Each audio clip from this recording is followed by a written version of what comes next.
আসসালামু আলাইকুম সবাইকে।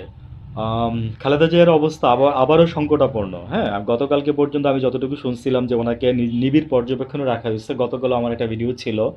আর আজকে ওনার আমার বলার কারণ হচ্ছে যে আজকে ওনার নাতনি জাইমা রহমা, জাইমার পরের নামটা কি আসলে আমার ঠিক মনে নেই এই মুহূর্তে। জাইমা, তো ও আপনার বড় মেয়ে আর কি।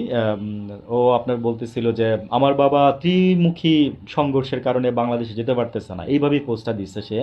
সেটা এরকম বলছে যে আওয়ামী লীগ, ভারত আর হচ্ছে আপনার জামাত, ঠিক আছে? তো সবই তো বললেন আপু, বোন। তো মানে বোন কি লাগেন না? তারেক ভাই আমাদের যদি ভাই লাগে তাহলে আপনি আমাদের মানে আন্টি হন, ঠিক আছে? তো সবই তো বললেন আন্টি বা মানে খালাম্মা বললাম আর কি। মানে উইথ ডিউ রেসপেক্ট, আমি ওনাকে আন্ডার এস্টিমেট করতেছি না এখানে। তো এখন কথা হচ্ছে যে আমি যতটুকু জানি বা আমার যতটুকু বোধগম্য সব কিছুতে আমার মানে বিশ্লেষণ করে আমি যদি একটু বলি, মূল কারণটা হচ্ছে কি জানেন? যে উনি ওই যাওয়ার সময় আপনার সেনাবাহিনীকে মুচলেখা দিয়ে গেছিল, বুঝছেন? যে উনি আর দেশে ফিরলেও বা ফিরবে না, কিংবা ফিরলেও উনি রাজনীতি করবে না। তো এটা তো ভাই একটা ক্লিয়ারেন্স লাগবে, লাগবে না? মানে মূল বিষয় হচ্ছে এটা, বুঝছেন? এটার একটা ক্লিয়ারেন্স কিন্তু অথেন্টিক্যালি আসতে হবে।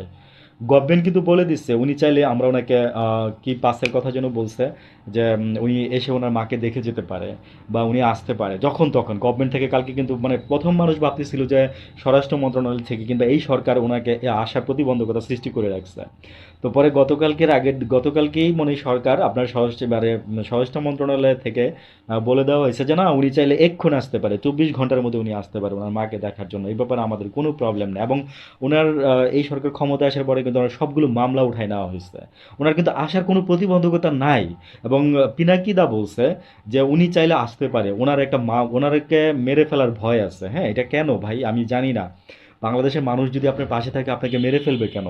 আপনার এত নেতাকর্মী আছে না, আপনার এত ভালোবাসার মানুষ আছে না, এত শয়ে শয়ে এত বড় দল আপনারা না, তাহলে আপনাকে কেন মেরে ফেলবে? আমিও বলতেছি কথাটা, পিনাকিদা বলছে, আমিও বলতেছি। দ্বিতীয় নম্বর কথা হচ্ছে যে ওই যে যেটা বললাম, যে সেনাবাহিনী থেকে মূলত এই আসলে কি উনি মানে এই জিনিসগুলো কিন্তু রয়ে গেছে এখন পর্যন্ত। হয়তো মামলা উঠাই ফেলছে সরকার, উঠে গেছে।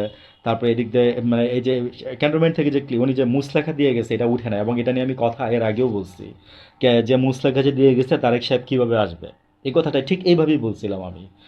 তো যাই হোক, এখন তারেক ভাই কেন আসতেছে না আমরা জানি না। তো এটা ওনার ব্যক্তিগত বিষয়। সেই ডিসেম্বরের পর থেকে আসতেছে। তবে মাঠ কিন্তু ভাই ফাঁকা ছিল, পুরা গোলটা তারেক সাহেব তখনই দিতে পারতো। তখন যদি উনি এসেও পড়তো ওনারে কেউ কিচ্ছু করতে পারতো না, কেউ কিছু বলার ছিল না, ইভেন সেনাবাহিনীও না। ভালো থাকবেন।